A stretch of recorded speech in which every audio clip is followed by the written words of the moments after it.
Hello, welcome to my blog नाही तर हा शॉर्ट आहे. सगळ्यांना श्री स्वामी समर्थ.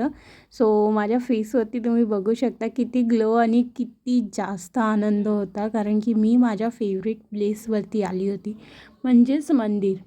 मला लिटरली सांगू, माझी फर्स्ट फेवरेट प्लेस म्हणजे सर्व मंदिर आहेत. ते कोणाचंही मंदिर असू दे, कुठल्याही देवाचं मी भेदभाव नाही करत. जिथे मंदिर दिसेल तिथे मी जाते, तिथे मी पाया पडते. कारण की ऑफकोर्स माझी फेवरेट प्लेस म्हणजे शांतता, म्हणजे एक पीस आहे ना, जे मंदिरात भेटतं मला, असं माझं माइंड आहे. ओके. आणि हे जे मंदिर होतं ते गोपाळ कृष्णांचं मंदिर होतं. आणि इथे काही गुरूंचे फोटोज वगैरे लावले होते. हे फ्रंट होतं आणि बॅक साईडला पण एक मंदिर आहे. आणि साईड बाय साईडला, दोन्ही साईडला महादेव आणि गणपती बाप्पाचं मंदिर होतं छोटं मंदिरामध्येच. आणि हे बॅक एंड आहे. बॅकमध्ये आहे ना गार्डन एरिया होता आणि समोर असं छोटंसं मंदिर बनवलं जिथे बालगोपाल वगैरे बसले आहेत. तिथे फोटोशूट, व्हिडिओज क्लिक करत होते.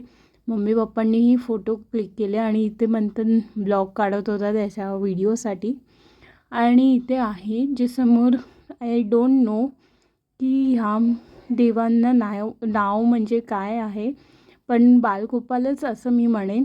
कारण की बाजूला विठ्ठलांची मूर्ती आणि बाजूला बाप्पांची मूर्ती, आणि इथे ठेवली होती हनुमान आणि देवींची मूर्ती. नाव नाही माहीत, पण इथे पिंड पण होती. आपली फेवरेट महादेव यांची पिंड होती. आणि इथे जे आहे तिथे भोईरा मार्ग होता, एक बॅक स्पेस होती मंदिराची. म्हणजे काही असलं फंक्शन्स वगैरे, मंदिरामध्ये भोजन वगैरे असलं की जेवण वगैरे बनवू शकतो. आणि इथे मी घेत होती माझ्या व्हिडिओसाठी शॉर्ट नाही, संध्याकाळची वेळ होती. मंदिराचा परिसर एवढा सुंदर वाटत होता ना, अक्षरशः शांत आणि पीस ऑफ माइंड वाटत होतं.